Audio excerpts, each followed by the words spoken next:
This afternoon, police found a 5-year-old girl with a jump rope around her neck on a swing set, much like this one. They took her to a local hospital where doctors tried to revive her, but were unsuccessful. Police questioned the little girl's mother, who says she was not watching her little girl and was inside her apartment during the time of the accident. So the message tonight from police is always make sure you are watching your children while at the park. The little girl's body was taken to the medical examiner's office where an autopsy will be performed, and we should be getting those results by next week. I'm Jessica Holley, back to you guys in the studio. Last year was one of the most severe droughts that our area has actually seen. We remembered to water our plants and lawns, but one thing the arborists are saying we forgot was these big guys, and they need lots of water. You'll be seeing a lot more signs like these around town now that the transportation department has more money, because voters last month approved to increase the sales tax. And for people who are in wheelchairs, they welcome this change because they've been navigating through these treacherous sidewalks for years. If you've ever come back from a day of shopping and found that your window now is busted out, instinct tells you to jump inside the car and check to see what's missing. Experts say the best thing to do, though, is to document the crime. And now with this new app, you're able to take pictures and call police. Well, take a look at this. Right down here at my feet, firefighters have determined it's fireworks that charred the 4.5 acres of land outside the Institute of Natural Science. And I actually spoke with the executive director earlier today, and he said it was quick thinking that helped save this land. Because of this severe drought, as you can see, most of the ground around our area is pretty dry, and even with that recent rain, it hasn't really done much good. So firefighters are continuing to warn you tonight, as you light off those fireworks, be extra careful. Every morning, the sounds of saws and drills can be heard throughout Throckmorton, a small town with a population just over 800. The community has been very supportive, both with their ideas, labor, and money, and it's been a wonderful thing for the entire town. With the help of state and private funding, Throckmorton has been able to raise $5.5 million in order to help beautify this city. Their first priority, using the money to improve sidewalks and the facades of Throckmorton's downtown. Wednesday afternoon, windows were installed in the old 1928 silent movie theater called the Texan. Here's the projector room. In the process of restoring the old theater, they've unearthed pieces of history. When we first came in 4 or 5 years ago to gut the building, we found lots of old rolls, film rolls, the original projectors, the original popcorn machine, and soda fountain. And we plan to restore all of those, to put those into the front portion, which will be a little museum. The city's next project, updating the courthouse, which will begin within the next 6 months. It's giving us a good facelift. We have people coming from out of town. They're curious about what we're doing. They're enjoying seeing our new courthouse and want to know more about what we're going to do. And it's because of these upgrades, this old agriculture and energy town is seeing improvements in its economy. Living in Tornado Alley means we know the potential threat severe weather can bring. It also means we want that added measure of protection, something we can get by having a storm shelter. I'm very secure. I feel a lot better knowing that this is here. It wasn't panic like I always get when they say there's severe storms in the area, possible tornadoes. Her storm shelter is brand new, but it's already stocked with necessities like water, a radio, and blankets. I'm also in the process of trying to put together a grab-and-go kit that'll have 3 days worth of supplies, food, a little like a Bunsen burner type for heating water, and first aid kit, that kind of thing. And when you get one of these storm shelters installed into your garage, it's really important to get them registered with the fire department. So if disaster strikes, they know where you are located. It is registered so that they know where to find us. And our stepson also is here, so he would know exactly where we're located if he had to come over and try to find us. According to the Wichita Falls Fire Department, more than 1,600 shelters have already been registered. Though White didn't have to use her shelter Tuesday, she is thankful to know it's there. It's the best investment I think that we've made in trying to ensure our safety. And that's the primary point. You want to survive whatever happens.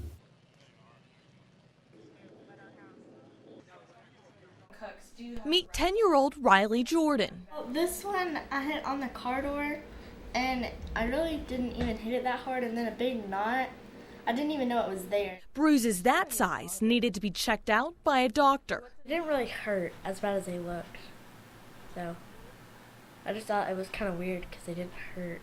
In April, Riley was diagnosed with aplastic anemia, a condition which stops the body from producing enough blood cells. This results in uncontrollable bleeding and bruises. Riley begins therapy Monday, but if that doesn't work, she'll need a bone marrow transplant. Riley's sister was not a full match, and so that's the best chance for her to have a cure. But the bone marrow registry allows access to a global donor bank.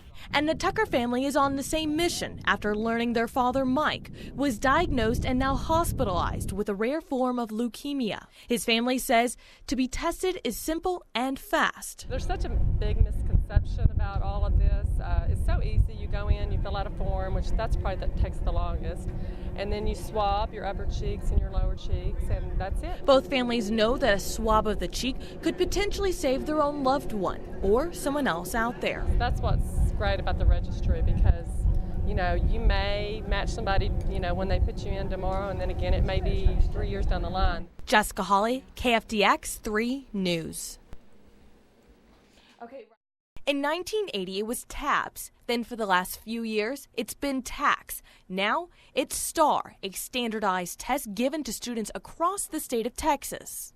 Students are given just 4 hours to complete what the Texas Education Agency is calling a more rigorous and in-depth test than previous TAX tests. So we took a sample test around town to see how those out of high school would do. It's pretty difficult.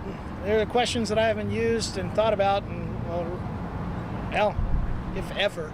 Though challenging, Vaughn thinks it'll motivate students to want to do better, since advancing to the next grade and graduating are at stake. The key is wanting to do better on this, and I think that's the challenge, is the benefits of them doing this test and succeeding on it are paramount. Another test taker, Ron Fischelli. He says knowledge isn't just memorizing facts to answer a test. Knowledge is important, but also being able to function in the world is important, and this gets us down to putting so much emphasis on just checking boxes that we forget there's a lot more to being educated. After taking the test, he scored 11 out of 12 correctly, but worries many of his freshman students may not perform as well as he did. I think ideally, I would like to see virtually every student we teach be able to answer all of those questions, but that's not the reality. And trying to leap from where we are to that level of difficulty, it's not getting us where we want to go.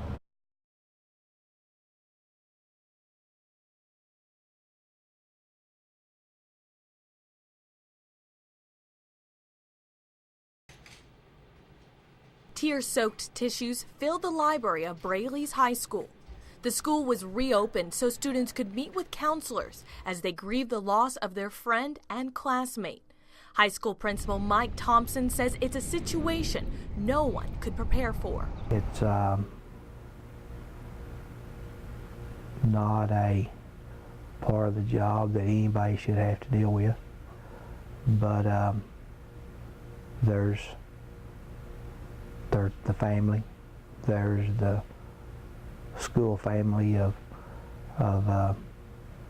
teachers and employees, and certainly kids that I'm also worried about right now. Braley, who Thompson called Tall Girl, could always be found with a smile on her face. But now the community of Velma is trying to deal with the loss of a girl who always had a smile and was on the basketball, track, and cross-country team, as well as a member of the FFA. I know that there's people asking why. They don't understand.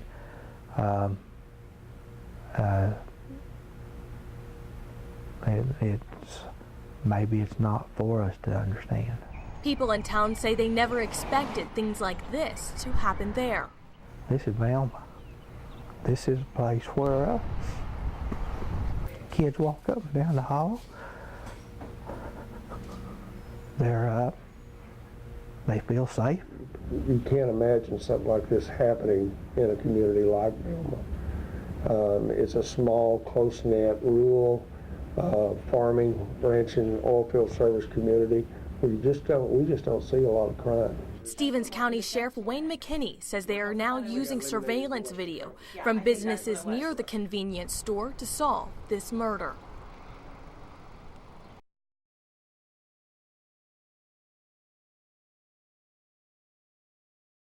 Back there at the big Nearly 41 acres of land in Archer County became a plot of problems. We're all terribly concerned because when letters come out like this and say that they are going to put your land up for auction in June, a sealed bid unless other arrangements can be made. And that is very, very scary to all of us. According to state officials, the 40-plus acres of land actually belongs to the state's permanent school fund. It's land which they could sell with the profits going to the Texas Education Agency. But state officials say a mistake was made long ago. We're confident that this is a paperwork mistake of some sort, actually of large sort, and that we're going to fix it as soon as we can and make it go away. I've been laying awake at night thinking about this, and I'm hoping that they can resolve the problem enough that I can get some rest and not worry about that my land is going to be taken away. It is my belief, 99% sure, that they're going to have to not have to do anything but just be patient and wait a month possibly and see if we can't just work this out somehow.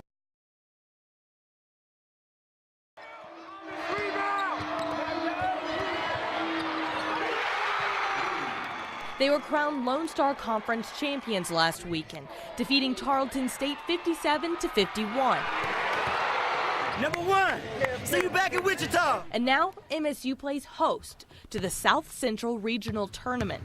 MSU's athletic director says volunteers are key in order to put on such a big event. We really do have to draw from a lot of different places, and certainly our student athletes help us, people on campus, some of our professors have volunteered and help out. 16, that's the number of men on the MSU basketball team. But 125, well, that's the number of volunteers they need in order to help make this weekend's tournament run smoothly. And that's where they need your help. We have hospitality rooms where we host. We have teams that we host. We have tickets that we take. We have ushers that make sure that, we put 14 people in a little area that's supposed to seat 7. The Wichita Falls Convention and Visitors Bureau is also looking for help with its hospitality room this weekend. So we would like some help if people are knowledgeable about the city. They can help us at the hospitality table as well. Both the CVB and MSU know that Wichita Falls will step up to fill the need. And they hope this weekend is a success on and off the court.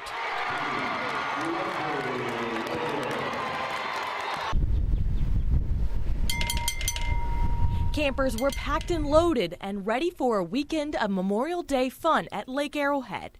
For this Fort Worth family, I booked it like 2.5 months ago. Yeah. This weekend getaway was booked months in advance to guarantee their spot. This is just a family tradition. We've been doing it for 6 years. Being able to slow down is the main reason that we come out. Not in the hustle and bustle of everything. Burn bans across the state last summer didn't prevent the Webbs from enjoying the outdoors, but they did prevent the family from enjoying the whole camping experience. Folks understand that burn bans are in effect for a reason, it's nice to be able to sit by a campfire in the evening. The burn ban may be lifted here, but if you take a look around the park, you can still see where plants are in need of that rain. So because of that, park officials are warning their guests when it comes to campfire time, be extra cautious. When campers are checking in, we're reminding them to, show caution when they have a fire, make sure they have water available, maybe a fire extinguisher. As the park continues to recover from the fire's destruction last year, the nearly full campsites at Lake Arrowhead are a welcomed sight.